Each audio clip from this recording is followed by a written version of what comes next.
안녕하십니까? 안식일학교 교과 방송을 시작하도록 하겠습니다.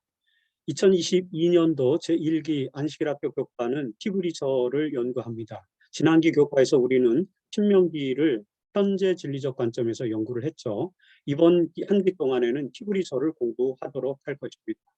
여러분들에게 있어서 히브리서는 어떤 책입니까? 히브리서를 읽을 때 어떤 느낌을 받으십니까? 많은 교인들이 히브리서는 좀 어려운 책이다라는 그런 생각을 갖는 것 같습니다. 이번 한 기 동안에 여러분들이 히브리서를 통해서 히브리서의 내용에 좀 더 친숙해지면서 여러분들의 신앙에 도움을 받으시기를 바라는 마음으로 히브리서 강의를 시작하도록 하겠습니다. 특별히 여러분들이 히브리서에서 꼭 알고 싶은 내용이 무엇인지 이런 부분들에 대해서 고민하시면서 함께 히브리서를 공부하는 그런 시간을 가져보면 좋겠습니다. 이번 교과를 통해서 이 교과, 안식일학교 교과의 저자는 히브리서와 관련해서 두 가지 사실을 강조하고 있습니다. 첫 번째는 히브리서의 중심은 예수 그리스도라고 하는 것입니다. 예수 그리스도의 정체성을 개인적 차원 또는 국가나 민족적 차원 그리고 보편적이면서도 우주적 차원에서 우리가 어떻게 이해할 수 있는지를 보여주는 것이 바로 히브리서의 중심 내용이라는 점을 강조하고 있습니다. 그래서 우리는 히브리서를 통해서 예수 그리스도의 개인적이고 민족적이며 보편적이고 우주적인 정체성을 신학적으로 이해할 수 있는 매우 중요한 책이다라는 사실을 이해하는 것이 중요합니다.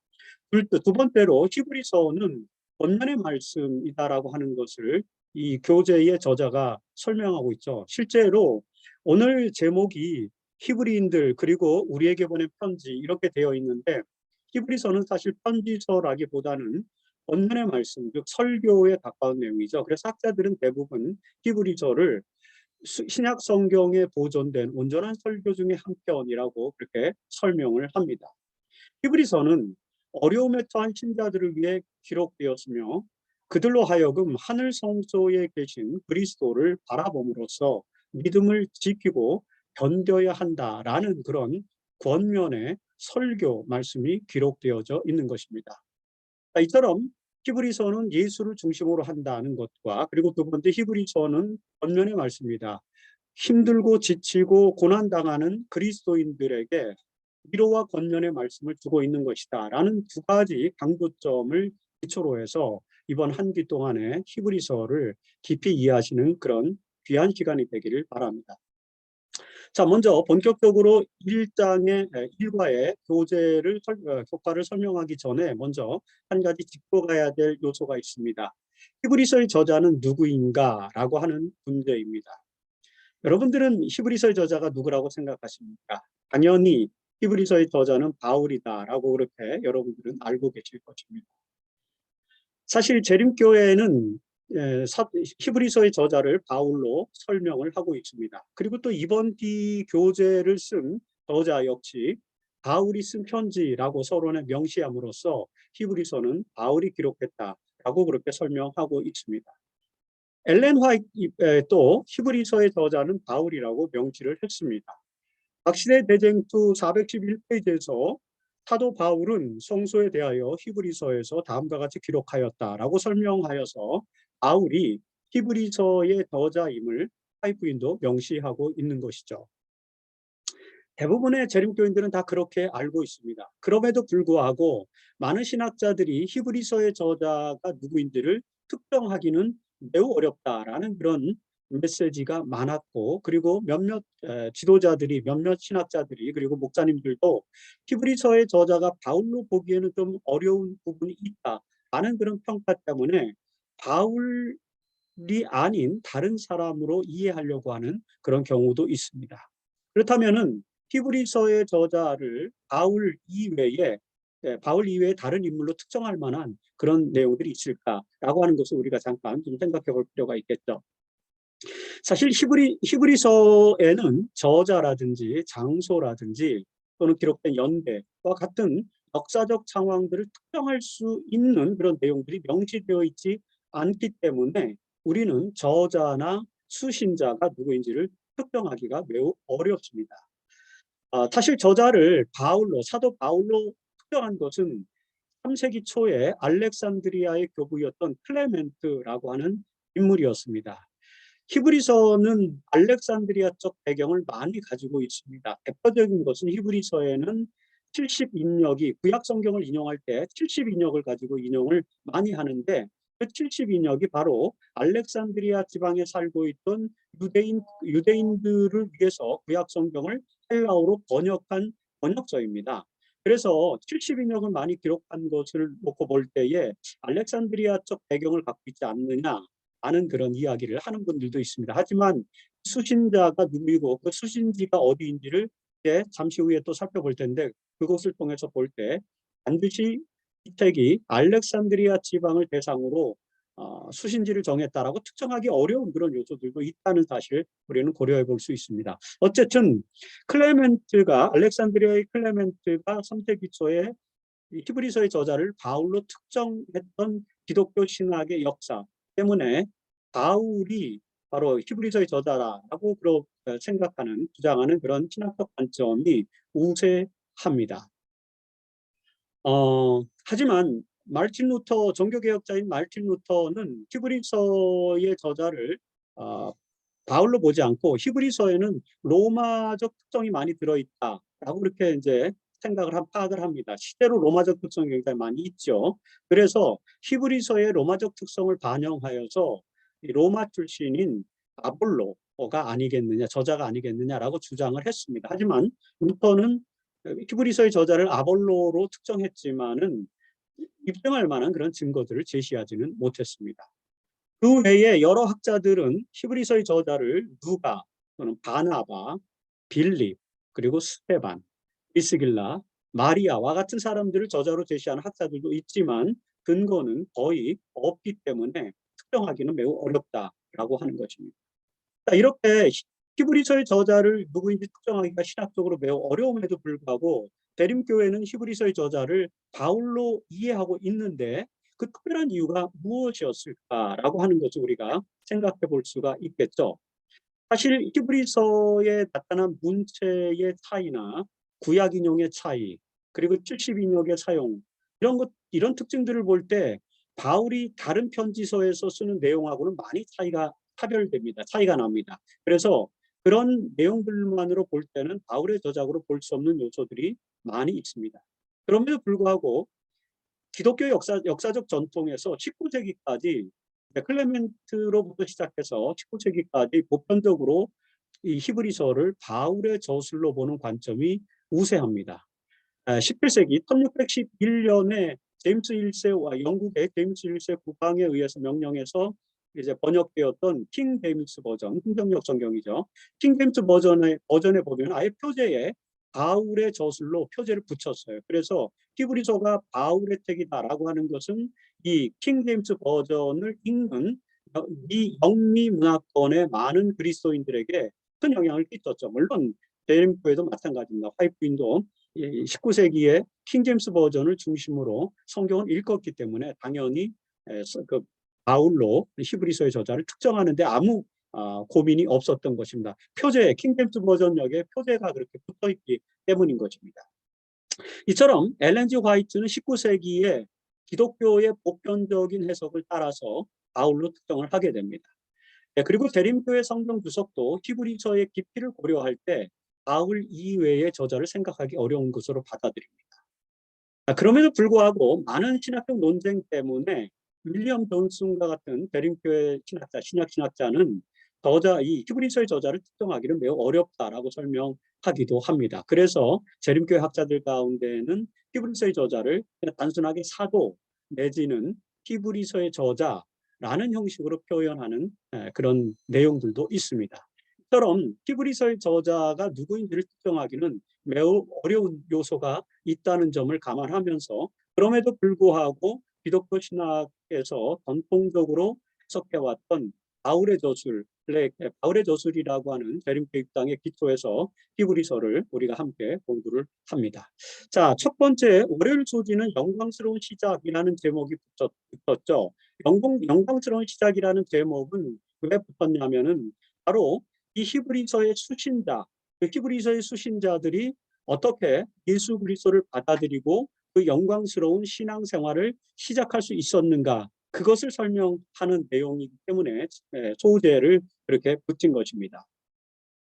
사실 히브리서는 저자의 문제뿐만 아니라 독자 및 수신자, 이 히브리서는 누구를 대상으로 기록되었는가라고 하는 수신자에 대한 신학적 논란도 있습니다. 그럼에도 불구하고 히브리서의 내용 속에서 우리는 이 편지의 대상인 독자들의 역사적 상황에 대해서 몇 가지 알 수 있는 것들이 있습니다.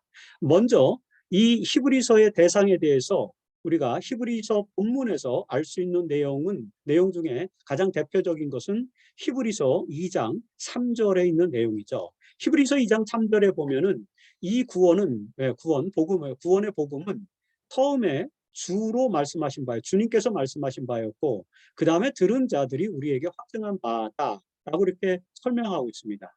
이 말은 히브리서의 독자들이 예수의 설교를 직접 들은 것이 아니라 그 예수의 설교에 나타난 구원의 소식을 전해준 다른 전도자들을 통해서 복음을 들은 사람들이었다라고 설명할 수 있습니다. 따라서 히브리서의 독자들은 예수의 사후에, 예수님이 돌아가시고 난 이후에 그의 제자들이 복음을 전하는 그 복음, 제자들의 증언을 듣고 예수를 믿은 사람들로 이해할 수 있습니다. 당시에 예수의 제자들로부터 증언을 듣고 복음을 믿은 사람들은 유대인들도 있었지만 이방인들도 있었어요. 사실 이방인들이 더 많았습니다. 그럼에도 불구하고 이 편지서는 히브리서, 즉 히브리인들에게 많은 그런 표제가 붙어 있습니다. 이 말은 무슨 말이냐면 이 편지서만큼은 히브리인들, 유대인들에게 주어지는 메시지다라고 하는 것입니다. 무슨 말이냐면은 예수 그리스도에 대한 복음을 제자들로부터 듣고 기독교로 개종한 유대인 그리스도인들을 말하는 것이다라고 이야기할 수 있습니다. 그렇게 표제를 붙였기 때문입니다. 사실 이미 설명한 것처럼 히브리서는 특정 대상자들을 향한 권면, 즉 설교라고 하는 것이죠. 전체 내용이 구약을 배경으로 하고 있고 대제사장 제도라든지 제사의식이라든지 성막의 구조, 모세의 언약과 같은 그런 구약에 대한 내용들이 많이 포함되어 있습니다. 그리고 구약 성경의 인용문이 굉장히 많죠. 이 말은 구약에 대한 이해를 가지고 있는 독자들을 전제로 하고 있다라고 우리가 생각해 볼 수 있는 것입니다. 그래서 히브리서의 수신자가 히브리인, 즉 유대인이라고 하는 것은 특별한 이견이 없습니다. 학자들은 다 동의를 합니다. 다만 어느 지역에 속한 유대인 기독교인들이었는지에 대한 논쟁이 신학적으로 있습니다. 방금 전에 설명드린 것처럼 학자들 중에는 알렉산드리아에 거주하고 있는 유대인 그리스도인들을 대상으로 한다는 그런 주장을 하는 사람들도 있고요. 또는 예루살렘에 거주하는 유대인 그리스도인을 대상으로 한다는 주장도 있습니다.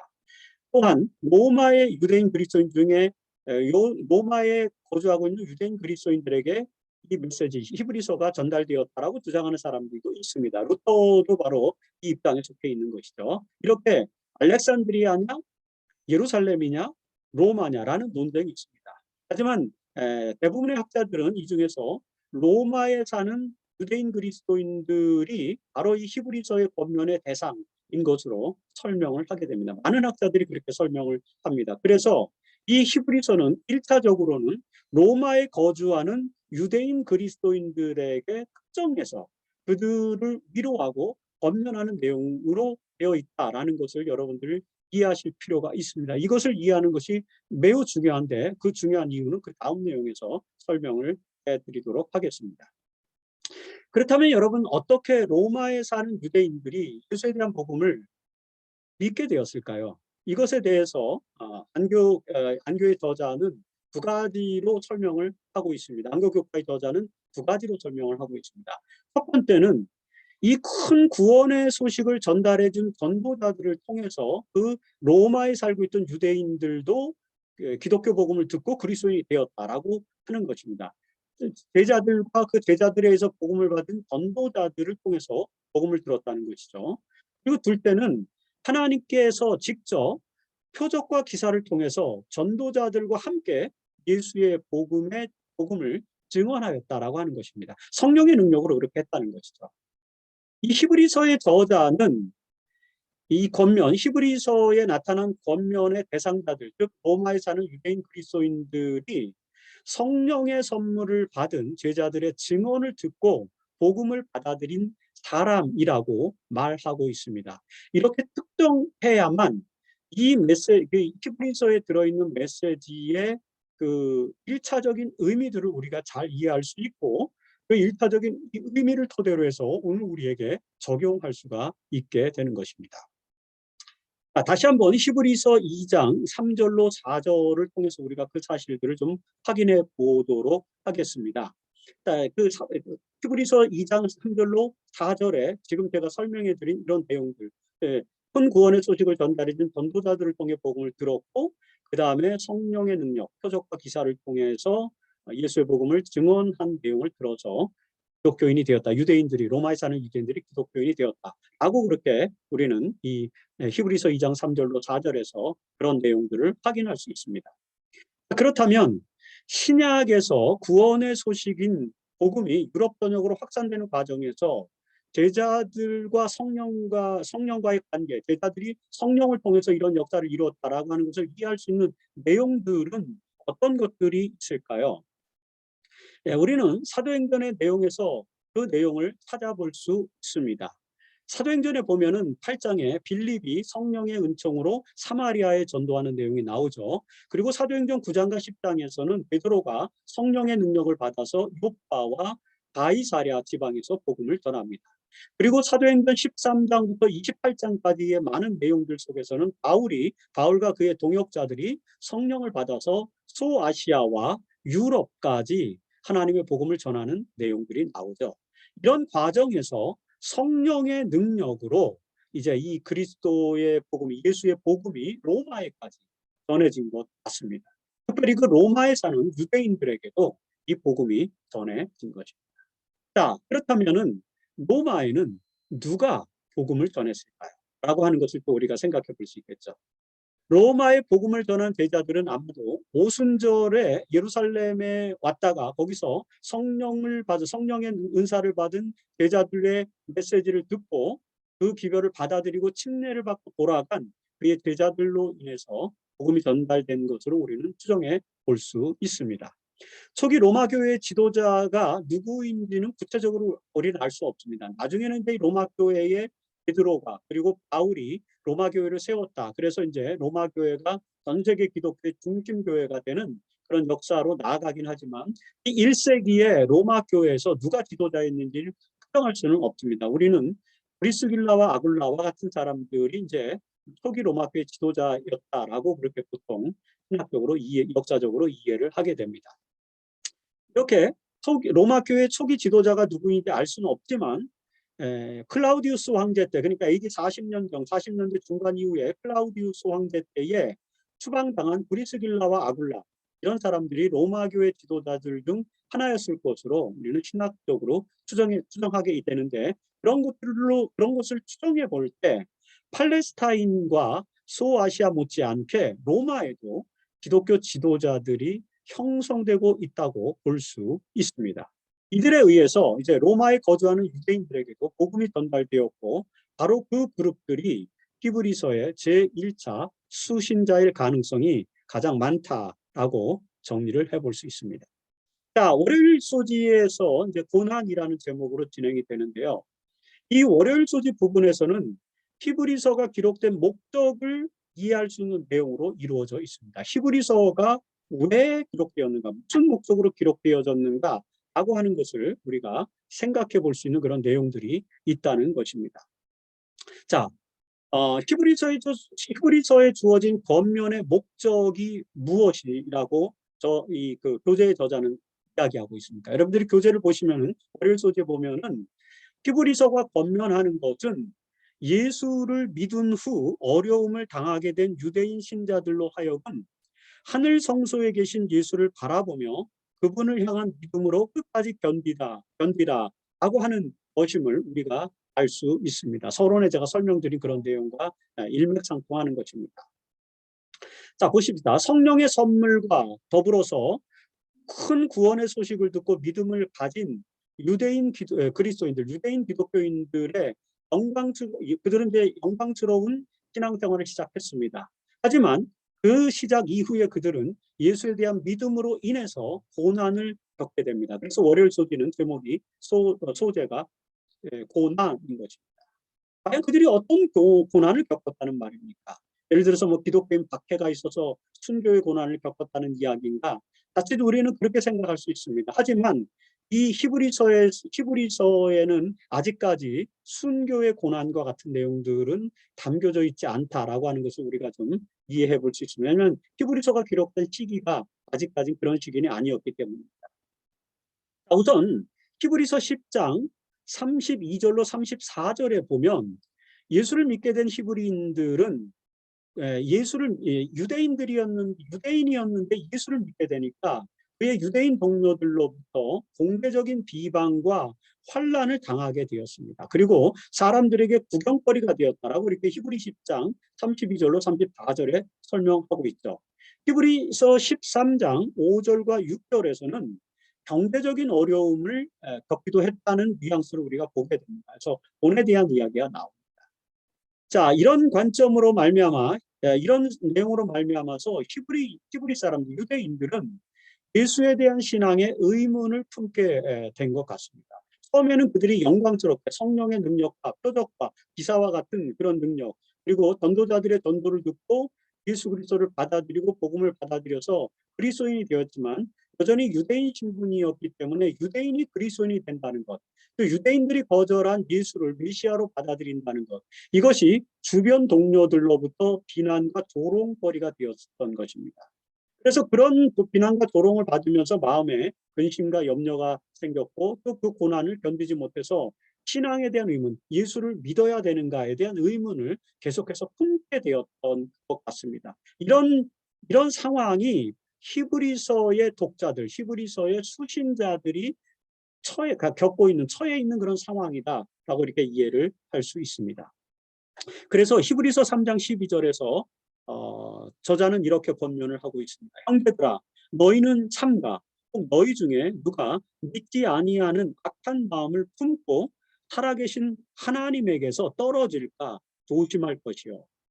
그러니까 이들의 고난이 아직까지는 뭐 그렇게 뭐 순교라든지 박해라든지 그런 내용보다는 예수를 믿게 되었을 때 동료들로부터 비난과 조롱, 그런 것들 때문에 믿음의 시련을 당하고 신앙이 흔들리는 상태, 그것이 이 히브리서의 독자인 로마에 사는 유대인 그리스도인들이 당한 고난의 내용이다라고 우리가 1차적으로 정리를 해 볼 수 있습니다.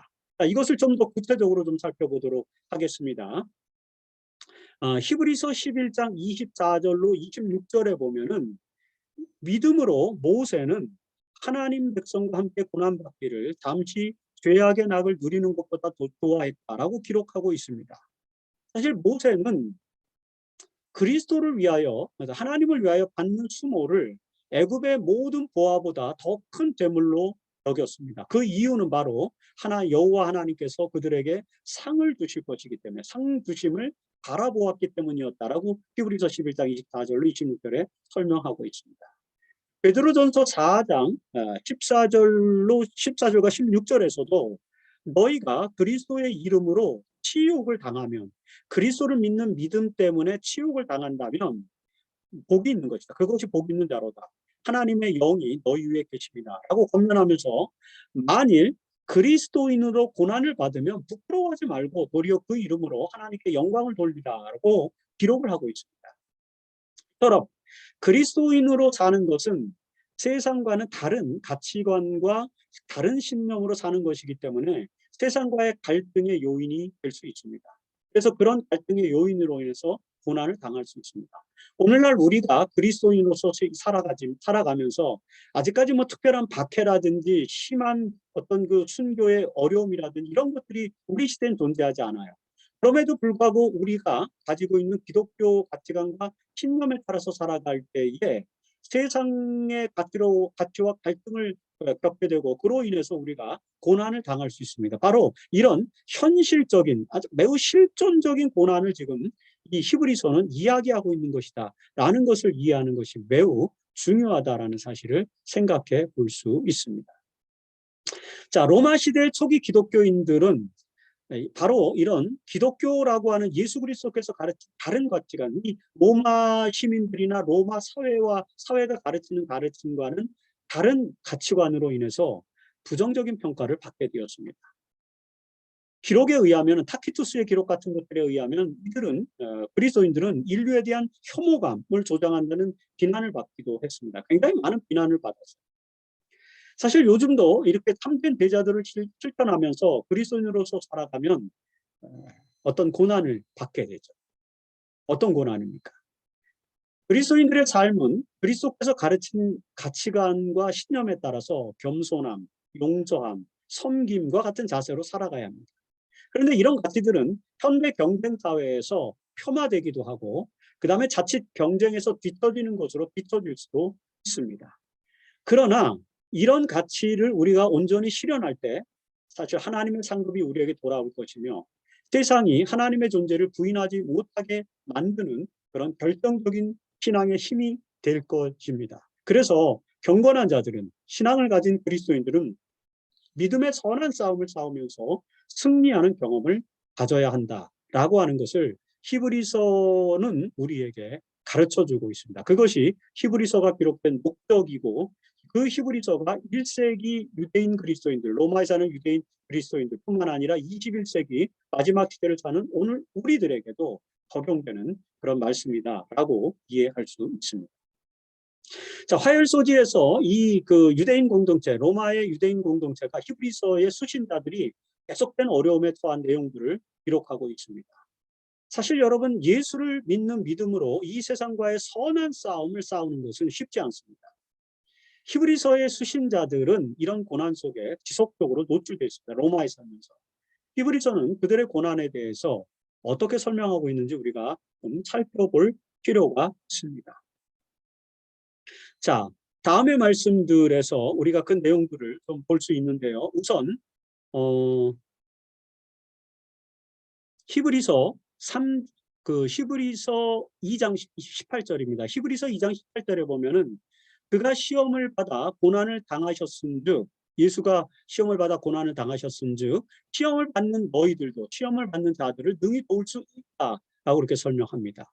히브리 3장 13절에서는 누구든지 죄의 유혹으로 완고하게 되지 않도록 하라, 하라 이런 표현들이 있고요. 그리고 히브리서 12장 3절에는 너희가 피곤하여 낙심하지 않기 위하여 노력하라, 피곤하거나 낙심하지 않기 위해 노력하라고 권면하고 있고요. 히브리서 13장 3절에는 너희도 몸을 가졌은즉 학대받는 자를 생각하라, 학대받는 자를 생각하라. 이 말은 무슨 말이냐면 너희도 학대를 학대를 받고 있지 않느냐라는 그런 이제 정황을 설명해 주는 것이죠. 히브리서 13장 13절에서도 그의 치욕을 짊어지고, 예수 그리스도께서 십자가의 고난, 십자가의 치욕을 받으신 것, 그것을 우리도 짊어지고 영문 밖으로 그에게, 예수님께 나아가자. 이런 말씀들을 통해서 히브리서의 수신자들이 일정한 고난, 즉 실존적 고난중에 놓였음을, 지금까지 우리가 설명한 그런 내용들로 인한 그런 실질적인 신앙의 선한 싸움으로 인한 고난에 놓였음을 설명해 주는 내용들을 우리는 보게 됩니다. 자, 이런 권면들을 통하여 우리는 예수를 믿는 자들이 고난을 받게 되었음을 알게 되는데, 구체적으로 초기 교회의 유대인 그리스도인들이 어떤 고난을 받은 것인지를 우리는 이해를 해야 됩니다. 예를 들자면 아까 설명한 것처럼 그리스도인의 로마 황제들이 전개한 그리스도인 박해와 같은 그런 것은 아닐 거라는 것이죠. 라는 것입니다. 히브리서는 일반적으로 클라우디우스 황제가 유대인들을 추방시킨 때, 뭐 AD 서기 45년 이후, 45년부터 49년 뭐 이렇게 45년 이후가 40년대 후반부터 클라우디우스 황제 때 유대인이 추방된 이후부터 네로 황제가 기독교를 박해했던 AD 64년경, 이 사이에 기록된 것으로 판단됩니다. 그러니까 AD 64년을 넘지 않고 그 다음에 AD 45년을 이전도 아니다라고 하는 것입니다. 이렇게 볼 때에 AD 60년 전후죠. AD 50년대 후반부터 뭐 60년대 초반 이렇게 우리가 특정해 볼 수 있는데, 이런 AD 60년 전후에는 뭐 황제들의 박해 같은 것들이 없었어요.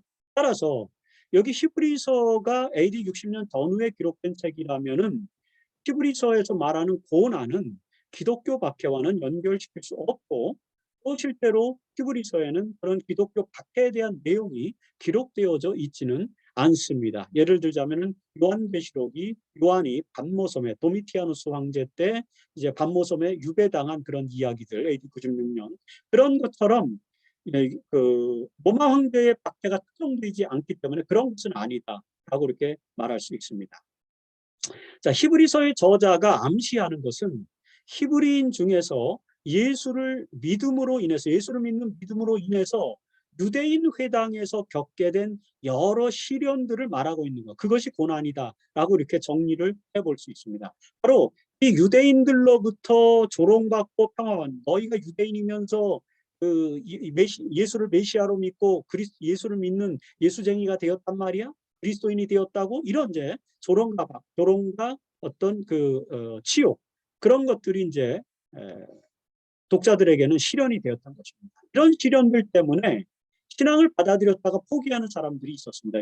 그들이 유대인이었기 때문에 그런 신앙, 이방인들은 좀 덜했을 거예요. 근데 유대인이었기 때문에 유대인 동료로부터의 그런 비난과 조롱이 상당한 시련의 원인이 되었다라고 이렇게 이야기할 수 있습니다. 그래서 이렇게 그리스도를 영접하고 구원을 받아들이고 복음을 믿는 믿음을 가졌다가 그런 도롱과 그다음에 비난 때문에 신앙을 떠나고자 했던 사람들, 그런 유대인 그리스도인들을 향해서 권면을 제공하는 것이 바로 히브리서의 1차적인 내용이다라고 하는 것입니다.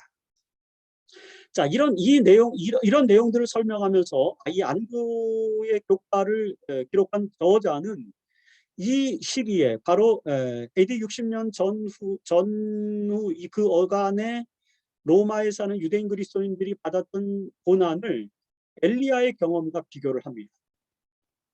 이것은 이제 신앙적인 교훈과 권면을 주기 위한 것이고, 그리고 궁극적으로는 마지막 시대를 사는 오늘 우리들에게 히브리서가 어떤 의미로 다가오는지를 설명하기 위한 그런 장치라고 볼 수 있습니다.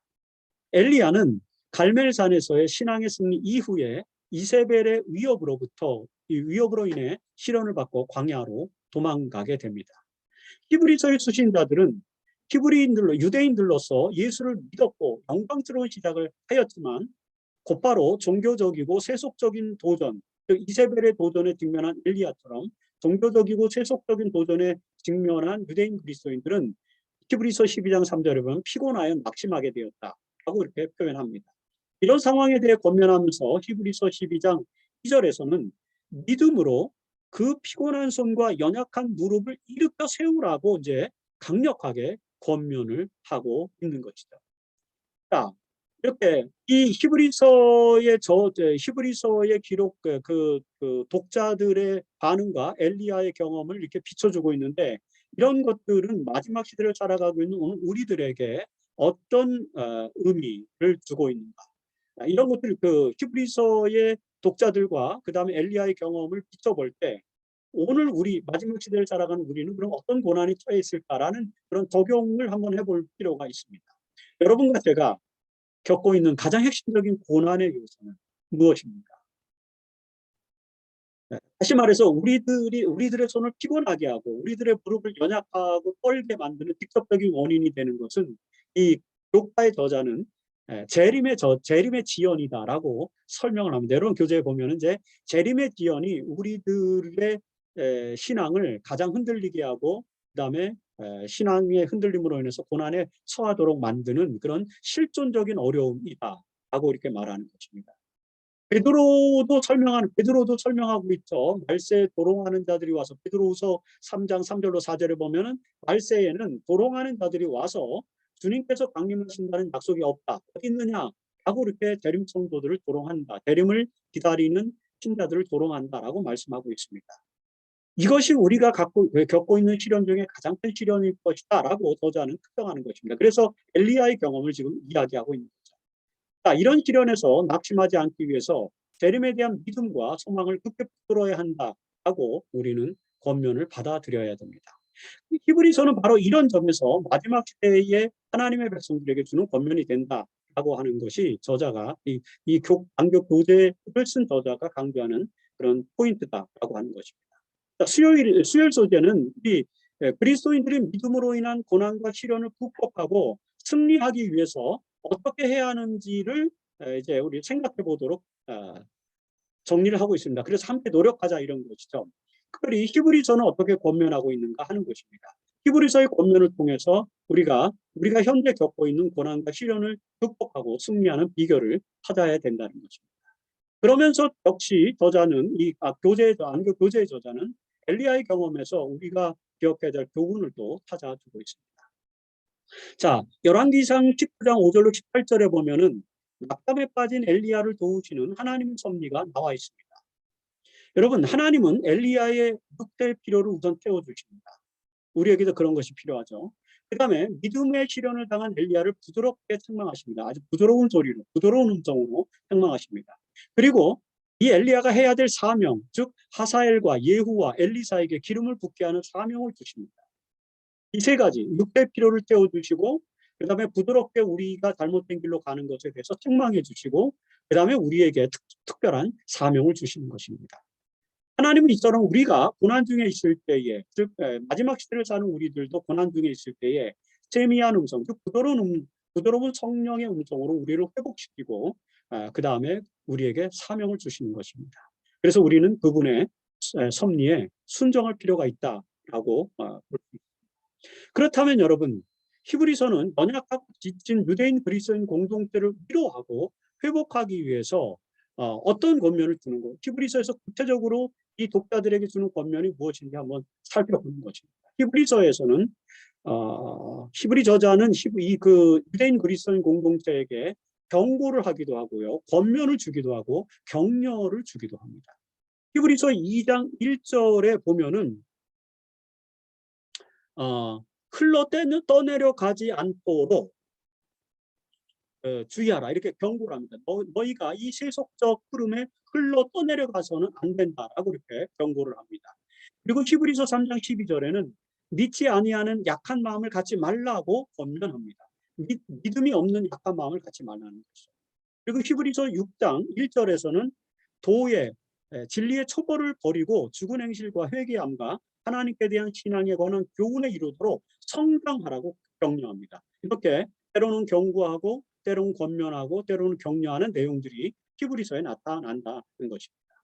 자, 이런 경고와 권면과 격려 외에 실질적인 가르침이 또 있습니다. 그것은 바로 히브리서 13장 1절로 3절에 나와 있는데, 바로 이 기록에서 그리스도인들의 신앙의 발전을 위한 실질적인 가르침을 제공하고 있습니다. 그 실질적인 가르침이라는 것은 무엇이냐? 형제 사랑하기를 계속하라. 그다음에 손님을 대접하라. 그리고 옥에 갇힌 자와 학대받는 자를 생각하라는 것입니다. 여러분, 마태복음 25장의 오른편에 속한 그런 사람들처럼 성경은 이렇게 형제를 사랑하고 손님을 대접하고 옥에 갇힌 자와 학대받는 자를 생각하는 행위가 바로 예수를 섬기는 행위임을 강조하고 있는 것입니다. 히브리서는 신앙 공동체가 신앙의 성장을 위해서 함께 노력하고 함께 격려하고 사랑과 선한 일에 힘쓰라고 함께 사랑과 선한 일에 힘쓰라고 권면을 하고 있습니다. 이와 관련 이런 권면들은 오늘 우리 시대에도 적용이 되는 거죠. 이와 관련해서 엘렌 G 화이트는 증언복음 3권 61페이지에 이렇게 우리에게 권면하고 있습니다. 하나님은 교회에 빛을 발하는 사업과 사랑의 기별을 증거하는 사업을 맡기셨다. 우리의 사업은 사람을 정죄하고 비난하는 것이 아니라 그들을 그리스도께로 인도하며 저희로 하나님과 화목하도록 권면하는 것이다.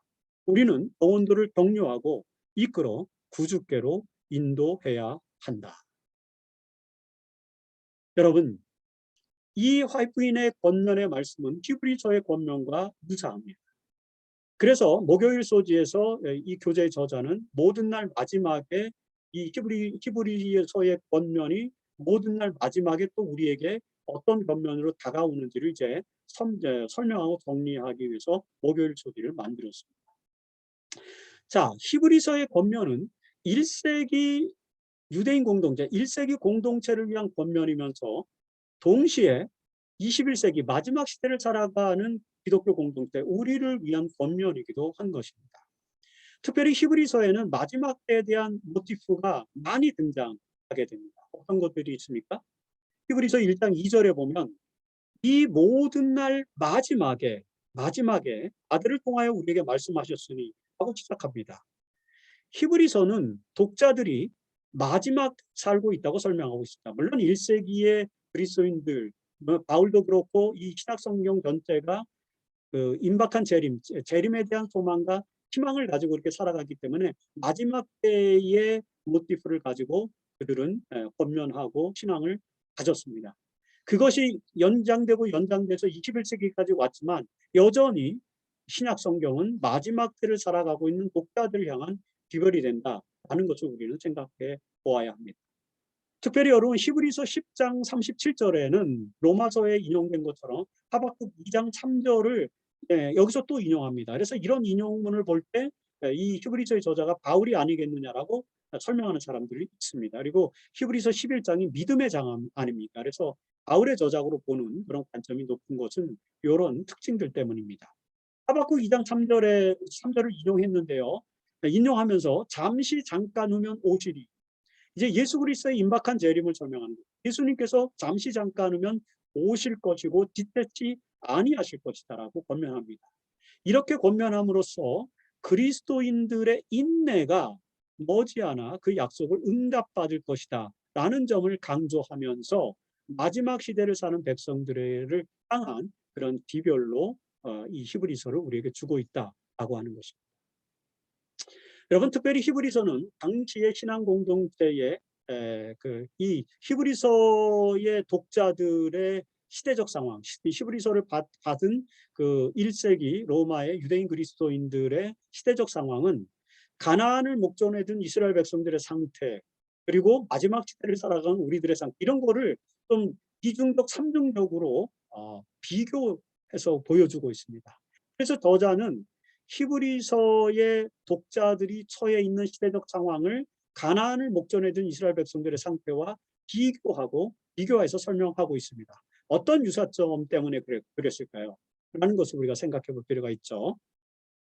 자, 히브리서는 민수기에 나타난 가나안 땅에 대한 약속을 앞둔 이스라엘 백성들, 그 이스라엘 백성들의 광야 생활의 모티프를 여러 번 설명합니다. 히브리서에는 민수기 모티프가 많이 나와요. 출애굽 모티프도 많이 나오고. 자, 이렇게 이스라엘 백성들이 광야에서의 지친 삶, 40년의 삶을 끝내고 가나안의 안식으로 들어가기 위해서는 약속에 대한 믿음을 붙들고 마지막 여정을 견뎌야 했습니다. 히브리서는 그 수신자들이 예수에 대한 믿음으로 지체치 아니하시고 오실 약속의 주님을, 예수님을 맞이하기 위해서 믿음으로 살아야 한다고 강조하는 점에 있어서 바로 이런 민수기 모티프와 유사한 내용을 갖고 있다라고 볼 수 있습니다. 그렇다면 히브리서의 저자는 믿음의 공동체가 승리하기 위해서 어떻게 살아야 한다고 강조하고 있을까요? 여러분, 민수기에서 가나안을 목전에 둔 이스라엘 백성들은 약속의 땅에 들어가기 직전에 몇 가지 실패를 경험했습니다. 민수기 13장과 14장에서는 정탐꾼들의 보고를 듣고 모세를 불신하여 믿음이 좌절되는 경험을 하게 됩니다. 그리고 민수기 24장과 25장에서는 발람의 유혹에 넘어가서 우상 숭배에 빠지기도 합니다. 이런 일들은 히브리서를 받는 수신자, 독자들에게도 유사하게 나타나고 있습니다. 그래서 히브리서는 독자들에게 믿음을 지키기 위해서, 믿음이 흔들리지 않고 우상 숭배에 빠지거나 그다음에 지도자들을 불신하거나 그리고 예수를 믿는 믿음에서 떠나지 않도록 하기 위해서, 믿음의 선한 싸움에서 승리하도록 하기 위해서 몇 가지 특별한 권면을 주고 있습니다. 첫 번째, 그들의 믿음의 고백을, 내가 그리스도를 믿노라고 고백한 믿음의 고백을 끝까지 붙들어야 한다는 것입니다. 오늘 우리들에게도 마찬가지죠. 그리고 그렇게 하기 위해서는 예수만을 바라보아야 하는데, 그 예수님은 지금 육신적으로는 보이지 않지만 하늘 성소에서 여러분들을 위해서 대제사장으로서 공도하고 계시다. 라는 것을 하늘 성소를 보여주시고 대제사장으로서 사역하고 계시는 예수 그리스도를 기억하도록 바라볼 수 있도록 믿음을 주는 그런 기별을 줌으로써 믿음의 고백을 끝까지 붙들 수 있게 만들어 주는 것입니다. 두 번째, 믿음을 지키도록 하기 위해서 주는 두 번째 권면은 부도덕함과 탐심을 멀리하라라고 이렇게 권면을 주고 있습니다. 부도덕함과 탐심을 멀리하라는 것입니다. 그리고 세 번째는 지도자들에게 순종하라고 하는 것입니다. 이것이 가나안을 앞둔 이스라엘 백성들의 경험, 그 다음에 1세기를 살아가는 그 히브리서의 독자들의 경험일 뿐만 아니라 마지막 시대를 사는 우리들에게도 주어지는 우리들도 경험하는 경험이고 우리에게 주어지는 권면이다라고 그렇게 볼 수 있습니다. 이런 권면이 히브리서의 목적이 된다는 사실을 우리는 생각해 볼 수 있습니다.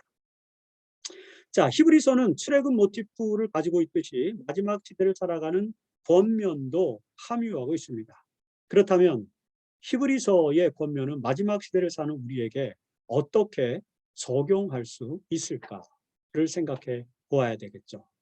구약의 이스라엘 백성들, 신약의 그리스도인들과 마찬가지로 마지막 시대의 그리스도인들, 남은 무리들은 신앙의 위기의 요인들로 인해서 믿음이 흔들릴 수 있습니다. 그럴 때 그리스도를 바라봄으로 믿음의 위기를 극복하여 신앙의 성장을 일으켜야만 우리는 하나님께서 우리에게 주신 약속을 성취할 수 있는 것입니다. 히브리서가 하박국을 인용해서 나의 의인은 믿음으로 말미암아 살리라. 또한 뒤로 물러가면 내 마음이 그를 기뻐하지 아니하리라고 권면하고 있습니다. 이런 권면은 히브리서가 우리에게 주는 권면이 되기도 하는 거죠. 엘렌 주 화이트는 선지자와 왕 164페이지에서 다음과 같이 권면하고 있습니다. 낙심한 자들을 위한 확실한 치료제가 있다. 신앙의 낙심을 경험한 사람들에 대한 치료제죠. 그것은 신앙과 기도와 사업이다 라고 설명하고 있습니다. 신앙과 활동은 자신감과 만족을 줄 것이고 그들은 날마다 증가하게 될 것이다. 하나님께서는 당신의 충실한 종들에게 그들의 필요를 채울 정도의 능력을 내려 주실 것이다 라고 파이프는 선지자왕에서 설명하고 있습니다. 여러분, 히브리서는 서기 60년 전후 어간에 로마에 사는 유대인 그리스도인 공동체를 권면하는 글로서 기독교 신앙을 가진 유대인들의 현실적인 고난을 극복하고 약속을 붙들기 위해 하나님의 보좌 우편에 계신 예수를 바라보아야 한다는 매우 독특한 기별을 가지고 있습니다. 그런데 이 기별은 마지막 시대를 살아가는 남은 자손들의 기별과 죄송합니다. 남은 자손들의 기별과 사명에도 매우 특별하게 연결되어 있습니다. 앞으로 우리는 그런 놀라운 섭리의 기별들을 공부하게 될 것입니다. 오늘 1장의 안식일학교 교과를 마무리하면서 앞으로 있을 히브리서에 나타난 말씀들이 우리들에게 어떤 배움과 결심을 줄 것인지 고대하면서 기대하는 마음으로 이 히브리서 교과 공부를 성실하게 수행해 주시기를 바랍니다. 오늘 이렇게 1장 제1과 안교 교과 방송을 정리하도록 하겠습니다. 모쪼록 여러분들이 히브리서를 읽으면서 더 깊은 교훈과 권면을 받고 히브리서가 마지막 시대를 살아가는 우리들에게 흔들리는 신앙을 바로잡고 하늘 성소에 계신 예수 그리스도를 바라보게 하는 그런 놀라운 메시지로 전달되어서 히브리서를 통해서 우리가 믿음의 큰 축복과 영광을 얻게 되는 그런 귀한 경험이 되기를 바라면서 교과 방송을 마치도록 하겠습니다. 감사합니다.